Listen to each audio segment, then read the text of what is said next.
নমস্কার, আমি ডায়েটিশিয়ান পাপিয়া দাবি। আজ বিশ্ব অ্যাসপারজিলোসিস ডে।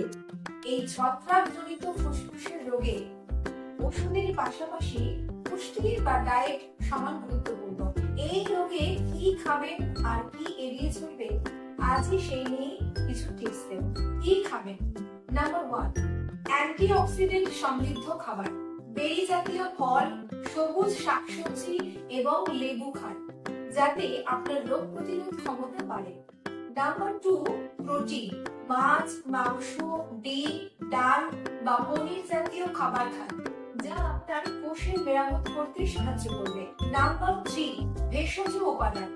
আদা, রসুন, হলুদ এগুলো হলো প্রাকৃতিক অ্যান্টি ফাঙ্গাল যুক্ত খাবার, যা আপনার রোগ প্রতিরোধ ক্ষমতাকে বাড়াবে এবং ছত্রাকের বিরুদ্ধে লড়তে সাহায্য করবে। কি এড়িয়ে চলবে? নাম্বার 1, চিনি বা মিষ্টিযুক্ত খাবার।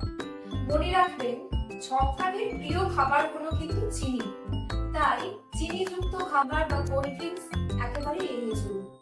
নাম্বার 2, বাসি বা মোল্ড যুক্ত খাবার। পাউরুটি বা অনেক দিনের বাসি খাবার এগুলোকে এড়িয়ে চলুন, কারণ এগুলো খেলে আপনার ছত্রাকের সংক্রমণ বেড়ে যাবে।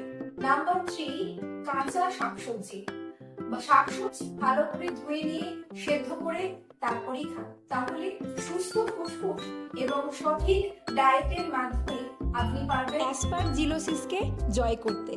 ভালো থাকবেন।